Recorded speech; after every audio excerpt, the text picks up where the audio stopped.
Beware the tap tap tap at night. Close your eyes, wrap covers tight. Pray she leaves you in your bed, and does not take you with her instead. Every kid in Sand Creek knows this rhyme by heart. It refers to an entity that has plagued our small town for the past 100 years. She appears every so often to children at night. We cannot find a pattern to when she'll return to us, nor do we understand how she chooses which children she'll visit, though they're always between the ages of 7 and 11. 2. We can't really prove that she's responsible for every missing child that we've attributed to her, but the similarities between the disappearances are hard to ignore. An empty bed in the morning, a wide open window, a faint smell of smoke in the room. At least 6 have gone missing in this fashion since 1924, and I fear she'll take more in the future. There are many around here that say she's a myth, that unfortunately child abductions are not entirely uncommon, and 6 of them having similar details over the course of a century doesn't prove the existence of a monster targeting us. But I know it was her.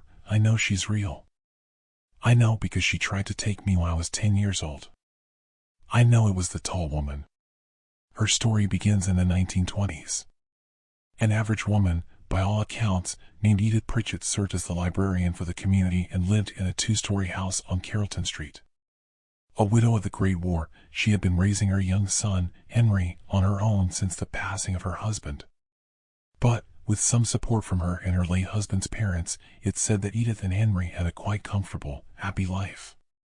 Until an evening in March of 1922. Edith put Henry to bed after they played with some of his favorite toys and she read a book to him. She then retired to her room to do some reading herself and eventually drifted off to sleep. And when she awoke later that night, she was coughing. Smoke had filled the room. From down the hall, she could hear Henry screaming for help, and she rushed to her door to rescue him. When she entered the hallway, though, she was met with blistering heat and denser smoke. Desperately, she tried to reach her son, but the closer she got to him, the less air there was, and she eventually collapsed. Emergency services were too late to save the boy, but managed to pull a badly wounded, but still alive, Edith from the flames before the house was reduced to no more than cinders. Burns took her right arm below the elbow and severely scarred half of her face, neck, and head. Her auburn hair now only grew on the left-hand side, and a milky eye that could no longer see sat in the right socket. She spent the next year recovering, first in the hospital and then in a bed in her parents' home, her injuries too extreme for her even to attend the small funeral where they buried what they were able to recover of Henry in the local cemetery. While she was bedridden, Edith did not speak much. And, outside of asking for basic necessities such as food and water, she supposedly only ever uttered 3 words, which she repeated over and over again. Bring him back. As the legend goes, when she finally regained her strength in the spring of 1923, her parents first tried to get her to go to church as they thought that God was what she needed to begin the emotional side of her healing. But Edith no longer believed in God, nor in a heaven where she'd one day be reunited with her son. Edith instead turned to black magic, a study which, outside of her daily visit to Henry's grave, she devoted all of her waking hours to. Her mother and father found her pouring through texts in foreign languages, reciting what they later claimed were spells. They understood then what she'd meant by reciting Bring Him Back during her period of invalidity. She wasn't imploring some unseen deity to return Henry to her, she was intending to somehow reincarnate him. Begging her to stop, they threatened to throw her out if she did not relent of her pagan ways, but Edith refused. She would not let anything impede her attempts to revive her son. They saw less and less of their daughter with each passing day. A dark madness possessed her, and they despaired the moment when she would be gone entirely. The final straw came when they caught her leading a young boy from town into their home and, when asked what she was doing, she told them he was to be a surrogate in a ritual she was going to perform. After stopping her, they returned the boy to his family, but news then quickly spread of what Edith was doing. She barely escaped a kidnapping arrest on the sympathy for what she'd been through, but now, her parents had no choice. It was either the asylum or exile for her. So, in the autumn of 1923, she was forced to pack up all of her tainted books and writings, given a small amount of money to get her started, and sent abruptly out the door. However, Edith apparently had no intentions of leaving the area where her son was buried, as rather than getting on a train to take her away to a new life, it said she used all of her seed money to purchase as many provisions as she could carry, and hiked into the forest near the cemetery. She had never spent a day in the wilderness that anyone was aware of, and it was believed she would die within weeks of heading into the woods, either from dehydration, starvation, illness, or an encounter with wildlife. No one felt, at least, that she'd survive the first winter.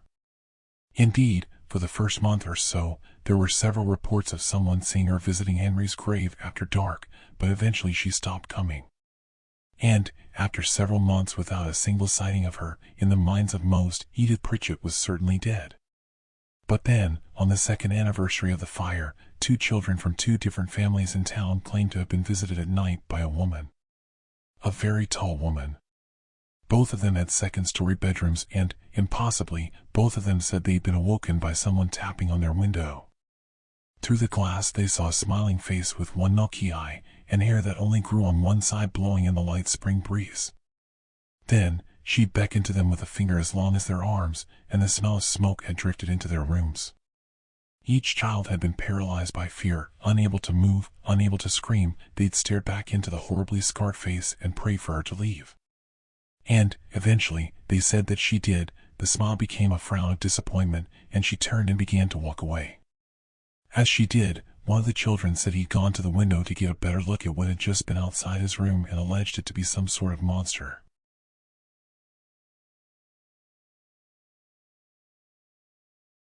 While the woman had a human face, her body was terribly distorted. At least 20 feet tall, she was very thin, as if a giant machine had pulled a normal woman to that height by stretching her like a piece of taffy. Her left arm was nearly as long, and the sharply pointed tips of fingers 2 feet in length scraped the ground as she proceeded with jerky, stuttered motions. The right arm would have done the same, were it not for it ending just below the elbow. Her legs and feet were bent at odd angles rather, as the child told it, like those of his pet dog.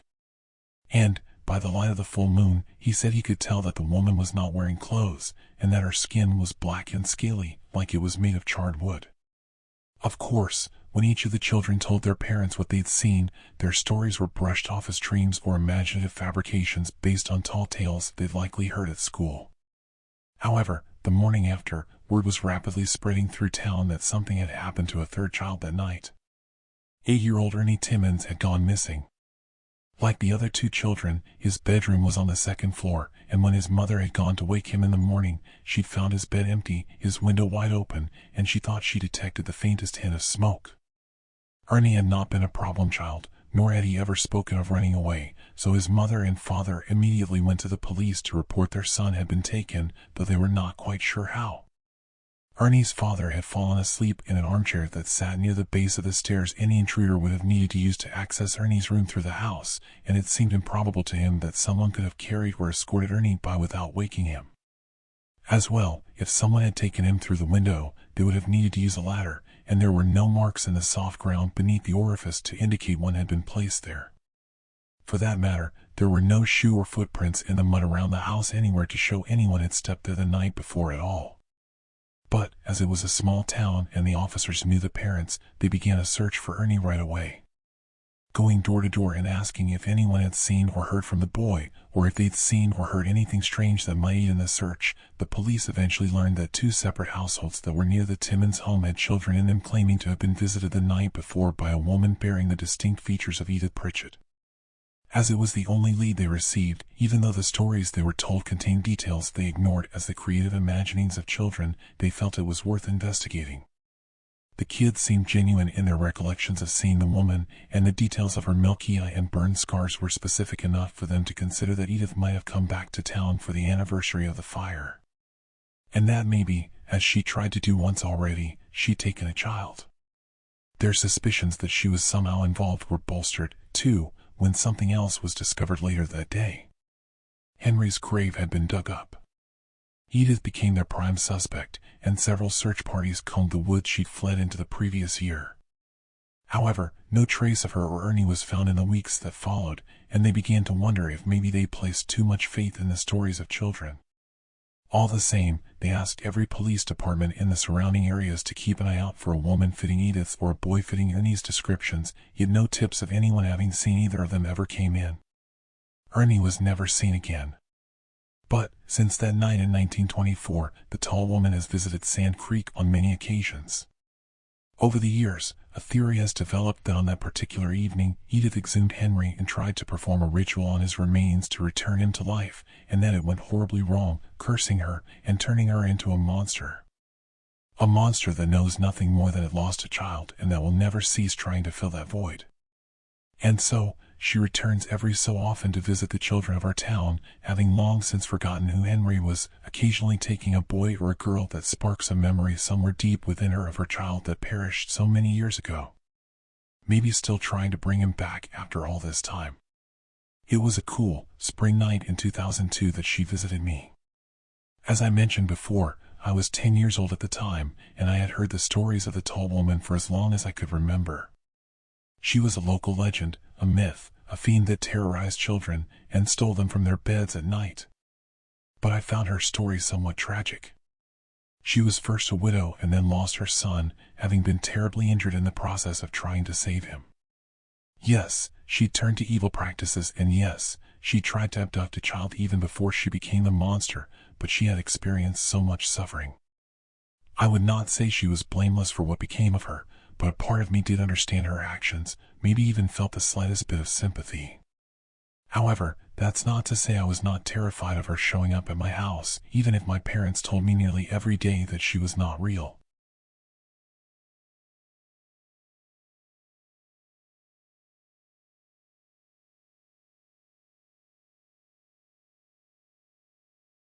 My father had lived in Sand Creek his entire life, and as such, had heard many tales of friends and relatives having been visited by the tall woman, yet he didn't believe any of it. She was something kids used to scare each other, and nothing more in his opinion, having never seen her personally. And, as my mother only moved here after meeting my father in college, she felt the tall woman was nothing more than a regional boogeyman, just the same that her hometown had supposedly had a winged beast living in a cave near to it. Though, their reassurances did little to assuage my fears, as there were several kids in school that claimed adamantly that the tall woman had appeared to them. One boy in the grade below me said she just stared at him through the window for what felt like an hour before simply turning and walking away. A girl in the grade above told of how a blackened hand had actually reached into her room and stroked her hair several times. It did not seem to matter which floor of the house the child slept on either. When I first heard her story, I thought that she only went after children on upper stories in homes, and I was maybe safe as my bedroom was on the first floor. But I learned later that she could apparently contort her body in unnatural ways, and as long as the room had a window, she would always be able to center her face in it. While a child hadn't disappeared since the 1980s, the stories of those that she was suspected of taking were still shared often amongst the students as well. Ernie was the first, followed by a 9-year-old girl in 1929, then a 7-year-old boy in 1936, an 8-year-old boy in 1948, an 8-year-old girl in 1965, and an 11-year-old boy in 1983. And, with it having been such a long stretch since she'd last abducted someone, there was growing concern that it was only a matter of time before one of us was carried off to God knows where. So, I tried to listen closely to anyone that had an encounter with her to create a strategy for what I would do if she ever showed up outside my room. Some said they stared back at her, too afraid to break eye contact, but it sounded like she'd remained longer at the houses of children that did that, or at least it felt that way. Others had thrown a blanket over their heads and tried to pretend that she wasn't there, though they said they thought it had made her angry that they would not look at her. It was difficult to tell what really was the best course of action if she ever were to visit me, and I mainly prayed that I would never need to worry about it. Maybe my parents were right, and she wasn't real, or maybe, even if she was, she wouldn't choose to come see me over the hundreds of other kids in town. Unfortunately, I was not so lucky. I remember that night vividly. It was a Friday. I was allowed to stay up late watching cartoons, and at some point, I must have fallen asleep on the couch. I recall my father carrying me to my room and tucking me in, before closing the door and heading off to bed himself. Exhausted as I already was, I quickly drifted off again, until... thump thump thump thump. Sometime later, I awoke to the sound of slow, heavy footfalls, coming nearer with each step. Wondering if I might still be dreaming, I cracked my eyes open a little and perked up my ears to see if I could discern if the noise was real, and if it was, where it was coming from. Thump, thump, thump, thump. It was no dream. Whatever it was, I could tell that it was walking through the backyard straight towards my room, and that it must be massive. My heart rate increased. Please be a bear, I implored the air around me, thinking back on one child's story of having heard her approaching in similar fashion before she appeared to them. Please be a bear, please be a bear. The few, final, thunderous stomps landed right outside the window straight in front of my bed, and I stared determinedly at my bedroom door and the wall beside me, too afraid to look over to check if the blinds were down. Then, I heard the popping and cracking of joints, and the slightest trace of smoke wafted into my nose. My hopes that it was a bear were dashed. I knew for sure then that she was outside my window, and that she was contorting herself to position her face right in the middle of it. Each crack made me jump, and I now drew shaking breaths, wanting simultaneously for the popping to stop, as each joint being snapped out of place made me more and more sick to my stomach, but also for it to never end as I knew what came after. I couldn't help myself. I stole a quick glance towards the foot of my bed, and saw with some measure of relief that my blinds were in fact closed, realizing in that moment that I had never thought to ask if any of the children that had seen her before had their blinds drawn or their curtains pulled shut when she appeared. It can't be that simple, I thought, and as I did so, something about 3 inches wide, black, and paper-thin slid its way through the crack in the side of the window, wrapped itself around the cord on the blinds, and began to raise them. There was no time for me to think. I didn't know if I should meet her gaze or try to hide under the covers until she went away, but I instinctively chose the latter and dove beneath my comforter before I saw her face. Silence lay over the room for a moment, and then tap, tap, tap. Quietly, at first, she tapped on the glass 3 times trying to get my attention. But I refused to come out from hiding. I was not certain I wouldn't scream the instant I saw her. Don't look, she'll just go away. Don't look, she'll just go away. I whispered under my breath. Tap, tap, tap.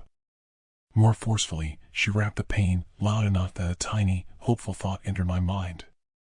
Maybe one of my parents will hear it and come to investigate, I pondered, not daring to yell for them to come help me, unsure of how she would react if I did.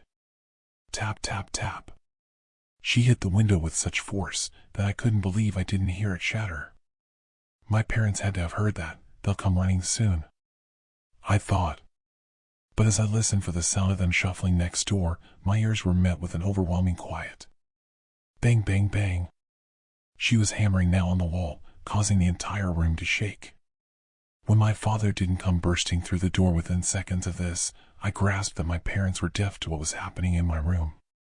Something about her was blocking the sound and vibrations from reaching them. I was on my own. Bang, bang, bang. Bang, bang, bang.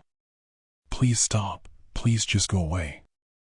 I continued my urgent mutterings, gathering quickly what children that had hid from her meant when they said they thought doing so had made her angry. Bang, bang, bang. Bang, bang, bang. Bang, bang, bang. The noise was too great, it was hurting my ears, and each one of her hits sent an anxious pulse down my spine. Ripping the blanket off my head, I decided that I would give her my attention, praying that silently watching each other would be preferable to the panic-inducing pounding that she was currently cascading through my entire body. Yet, I initially regretted my decision. The footsteps, the popping of joints, the smell of smoke, the blinds raising, the pounding on the wall, all were terrifying illusions that the stories I'd been told by other children were not pure fiction. But seeing her, looking upon the monster outside, was the moment she became real to me. She had bent herself over backwards, and pulled the upper half of her body through legs so long that they continued up and out of view, allowing her head to sit level with my window. And, in the strong beam of the floodlight for the backyard, I could see that every distorted feature of hers that I'd been told of was accurate. As described, her skin was blackened and cracked on everywhere but her face, which was pale white and deeply scarred on the right side. Part of her lips had been burned away, and she wore a crooked smile devoid of joy, bearing teeth that were yellowed and rotting. On her head, matted hair grew only from the left-hand side, and fell down to her shoulder in thick, red clumps. But the eyes. I couldn't look away from the eyes. I knew one would be milky white, and it seemed most children had fixated on this one, but it was the other that intrigued me. It was green. A vivid green. There was something of humanity left in it, and I latched onto that aspect. She had once been a normal woman. She was not always this. I began to consider her differently. The initial shock of her appearance was wearing off, and I reflected that there was nothing inherently scary about her scars or her blinded eye. She had gotten them trying to save her son. True, the monstrous features of the rest of her body were stark reminders that she was no longer truly Edith, yet I felt if I could just focus on her face, focus on who she used to be before becoming the tall woman, I could survive until she left. And it looked like this might work. We stared at each other in utter silence for untold minutes, and her smile slowly slipped away. All the while, I dared not move or break eye contact with her. Then finally, after what felt like an hour, she broke my gaze, her head turned down, and a flutter of relief creeped through my chest. I was going to be okay. But as she was pulling back, she caught sight of something on the floor between my bed and the window, and she froze. I could not see it myself, but I knew what it was. I had been playing with it earlier that day. My father had recently given me an antique toy fire truck from the 1920s that had once been his father's. Strictly speaking, I was not supposed to play with it. It was just supposed to sit on my shelf by the door, but I had ignored this rule. Something of recognition flickered in her eyes, and my feeling of relief evaporated as her face snapped back up to meet mine. There was hungered excitement in her expression. She looked at me as if she was seeing something she hadn't for a very long time, and a hand that had not moved since I'd come out from under the covers now touched its fingers to the glass. One of these began to extend itself, and flatten out to slip through the crack of my window, the same as I realized it must have done to raise the blinds. And, once it was through into my room again, it flicked the lock. The smell of smoke intensified as she began to slide the window open, never taking her eyes from mine. I panicked. Forgetting trying to be still or trying to be quiet, I screamed and leapt from the bed, moving as quickly as I could for the door. But just before I could grab the handle, I felt her fingers close around my entire upper body, pinning my arms to my side. Turning my head, I saw the blackened arm extended into my room and holding me back with an immense strength I could not overcome. I screamed for help, but my parents still could not hear me, and I felt myself being dragged backwards towards the window. She was going to take me. I was going to be 10-year-old boy in 2002 that the children at school spoke of with the others. And, just before I reached the edge of the room, one of her fingers slid up and over my mouth, preventing me from making further sound. Then she lifted me from my feet with ease, and pulled me out into the cool, night air. I heard the popping of joints again as, with jerking motions, she pulled her body, and me, back through her legs and straightened herself out to her full height. When everything had snapped back into place, she yanked me up towards her head, and 20 feet off the ground, she held our faces inches apart, considering me closely. Petrified, I could not fathom what to do, when a thought wormed its way into the back of my brain. She's still in there. With my eyes, I tried to tell her what her finger was preventing me from saying, that I knew part of who she used to be remained, that I was not her son, nor could I help her bring him back. I was just a scared boy. Miraculously, something changed, her expression softened and the finger slipped from my mouth. Aloud now, I said in quiet, shaking voice, "Edith, please let me go. I'm sorry for what happened to you. Please, Edith, Henry wouldn't want this." Her mouth opened and she made a screeching, agonized sound, like she was fighting something inside her. I feared for a moment that she might crush me as the grip around my body tightened. But then, she lowered me to the ground. Her grasp loosened, she let me go. In disbelief, I watched as she turned and stalked away from my house, and headed in the direction of the nearby forest, continuing to shriek and lurch as if in terrible pain the entire way. I climbed back through the window, stunned that I was still alive, that I was now getting back into my bed, that my parents would not awake to find it empty in the morning, though the faint smell of smoke still lingered in the room. I did not bother to tell my parents what had happened as I was certain they wouldn't believe me, but I did share my story with the other school children, thinking that it could be useful if she ever paid them a visit in the future. Some of them took it as truth, but plenty of others didn't. I was the only one that had ever claimed to have escaped once she decided to take them, and they felt I was making it up to create a better story. But even if many thought I was a liar, I hoped that telling them could help at least a few children, should they need it. After the encounter, I wondered how long Edith would be able to keep the monster at bay. I thought back on her story a lot, and pondered if it hadn't started to form all the way back when she was living with her parents, when she first started the studies she thought could return Henry to her. And, eventually, she went too far, the monster burst out, and took over. I think she struggles against it as much as she can. Maybe that's why she only comes a few times a year, when her strength falters, and it gains control. And maybe it's only when there's an overpowering reminder of Henry, something in the child's room, or something the child does, that it grows strong enough to take one. These are, of course, just my theories. Whatever the case, she returned to Sand Creek 6 months after she appeared to me to visit another child, and children here continue to see her to this day, though thankfully still none have disappeared since 1983. And, though she has been only our problem for the last century, I fear it may not always be that way. The forest she inhabits is shrinking, development is pushing in from all sides. Often, I check the reports of missing children from neighboring towns for the telltale signs of a visit from the tall woman. So, if you, or your child, should ever happen to see her, just remember this rhyme, which I've modified slightly based on my experience. Beware the tap tap tap at night. Don't break her gaze, meet her sight. And if she takes you from your bed, beg Edith let you go instead. The Girl in the Lake. Hi, I'm Tom. I've held this secret for a long time, but I think now is a good time to tell it. Every year in winter, my family and I went to our family cabin. We would stay inside for most of the time and we would do stuff as a family there. One year, when my mother was sick, we decided to go to the cabin in summer. Since it was summer, we explored the forest around the cabin a bit more. I explored the forest with my twin sister, Anna.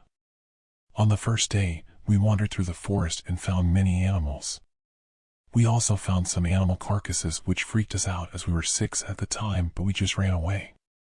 Our dad, however, was angry that we were going around the forest. He was worried that we would get hurt. That night, I heard my parents argue together. They're kids, it's summer. Let them look around. My mom said, "It's dangerous." "We can't," my dad shouted. "What's so dangerous?" "Some bear, yes." "I'll go with them tomorrow."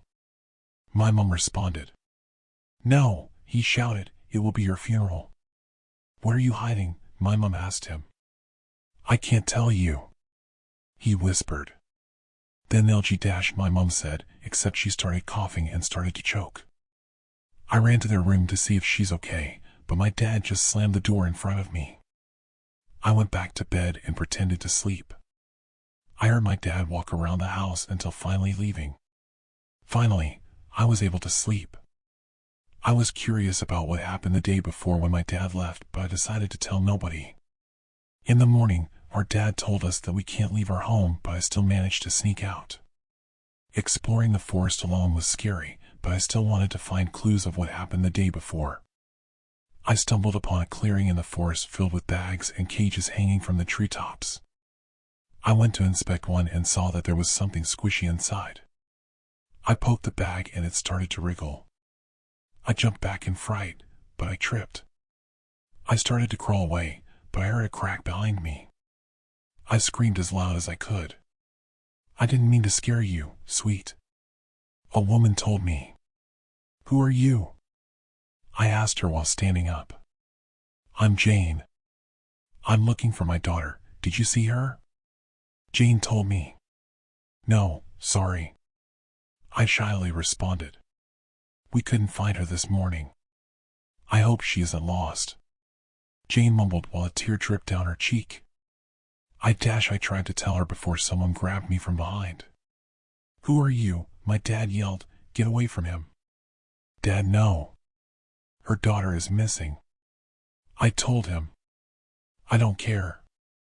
I told you not to go out." He told me, "Come on." He started to drag me, but Jane ran up to my dad and grabbed him. She had brown hair and blue eyes. "Did you see her?" Jane begged, tears streaking down her face. My dad's face looked stunned. "No," he responded. Back at the cabin, my dad was furious. He locked me in my room and told me that I'll be able to go out when we leave. I was bored, so I looked out the window. Outside I saw many things. The trees that inhabited the forest lush with leaves. Birds flying around the sky. Then, I noticed another clearing. A lake. I knew I had to go to the lake, but how, I didn't know yet. That night, I waited until everyone was fast asleep and I opened the window and jumped down. The fall was long, but I managed to land on some grass which cushioned my fall. I ran in the direction of the lake to look around. The lake was the most beautiful thing I saw. Inside the lake, I saw a tiny glow. I decided to try to swim down and see what it was. I dived into the lake and went towards the glow. It was a flashlight. The flashlight pointed towards a cave, so I swam into the hole that led to the cave. The cave was huge. I heard footsteps echo from ahead of me. At first, I was going to head back, but then my curiosity took hold of me and I followed the sound of the steps. At the end of the cave, I found a horror unimaginable. My dad was holding one of the bags that I saw in the clearing of the forest. He threw the bag at the feet of someone. A girl. She had long green hair that looked like algae. Her eyes as blue as the sea. Her hands and feet were webbed like a frog. She knelt down and used her claws to tear open the bag. Inside, there was a girl with brown hair. I gasped as I noticed that it had to be Jane's daughter. My dad and the girl turned to look at me. My dad's face looked terrified. The girl, however, had an evil painted across her body. My dad pleaded for her to spare my life, but she started to chase for me. I ran as hard as I could through the hole in the wall and up the lake. The girl, however, was a fast swimmer. The webbed feet helped her. Up on land, I continued to run until I lost her. The girl started to giggle and then started to sing a song. Sleep, sleep, little sheep. Sleep, sleep, don't say a peep. Sleep, sleep, little child. Sleep, sleep, run until I've thrived.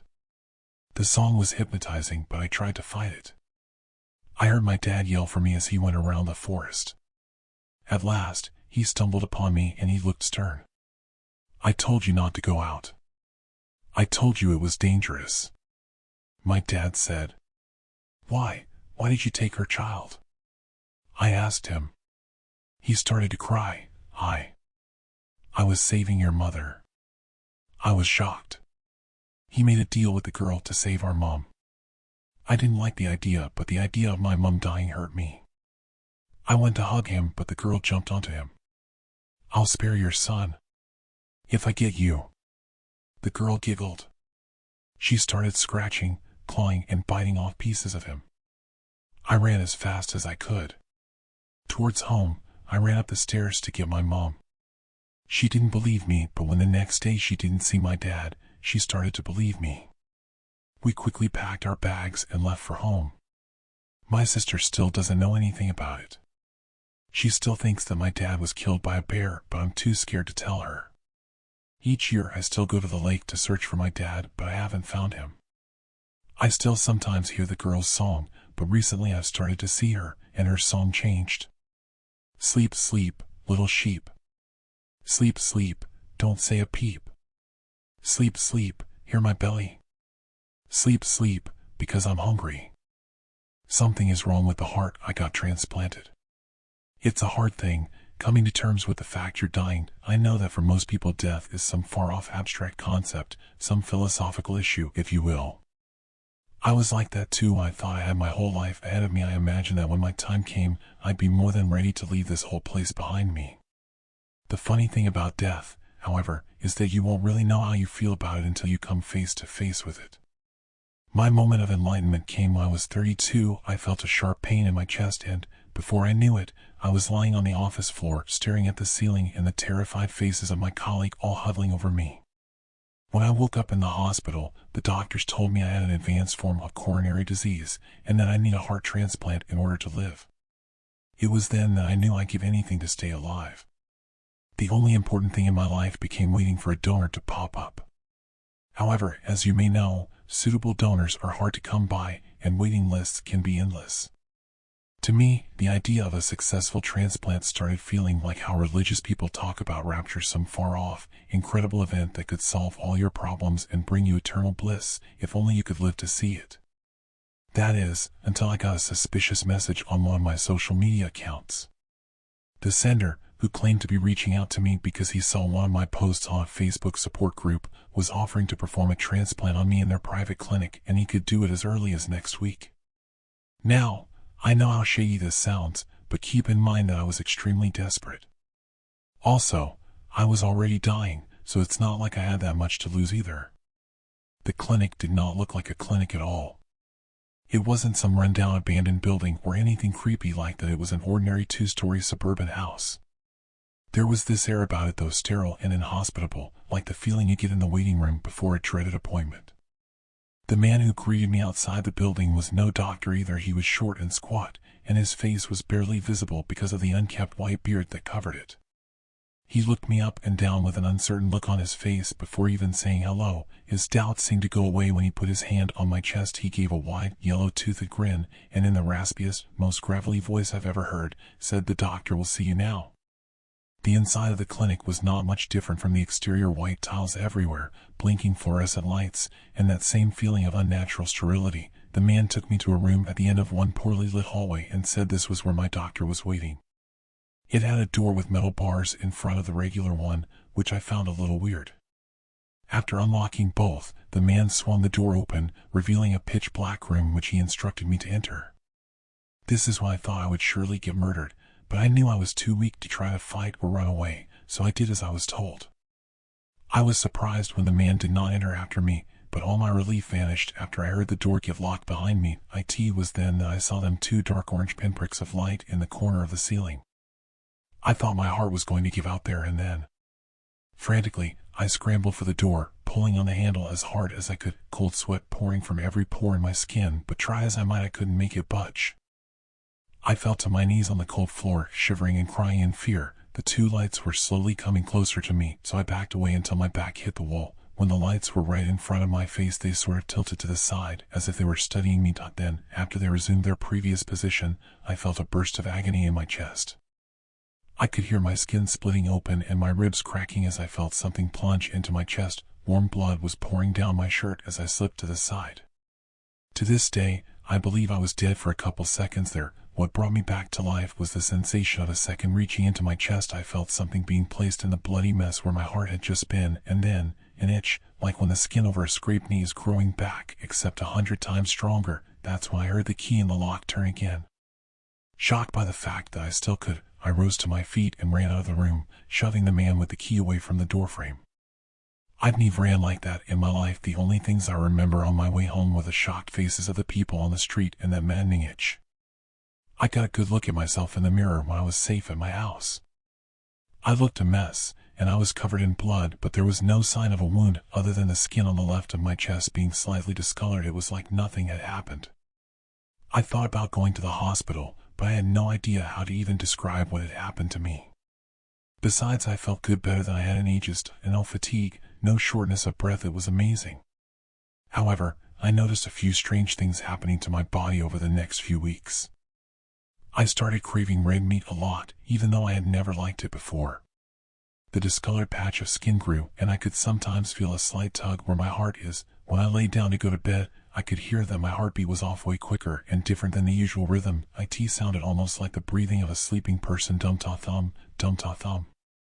Finally, I got paper cut one evening and noticed that my blood was also different. It was more watery and a way darker color than it should be. This is why I decided I should finally see a doctor. What happened later that night convinced me that whatever was happening to me was beyond fixing.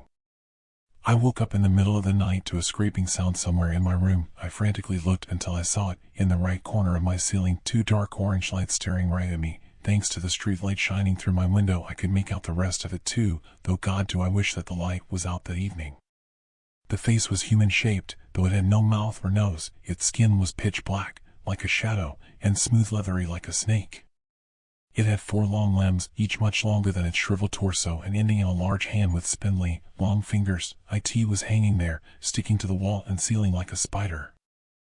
I couldn't move. I couldn't even breathe as it crawled its way to the spot on the ceiling right over my bed. The springs of my mattress gave a loud creak when it dropped down, bringing those hellish orange spheres right over my face. I thought it would kill me, rip me into pieces to finish what it had started in that dark room a few weeks ago. Instead, it laid its head down onto my chest, pressing against my skin. The creature purred, a sound of unmistakable affection and satisfaction. It then reached for the window, opened it, and slithered out into the night. I haven't slept the last few days. I keep thinking I'll wake up and see it again, standing there, watching me. What is bothering me the most, though, is that when it pressed against me I could also hear its heartbeat, and it sounded remarkably familiar.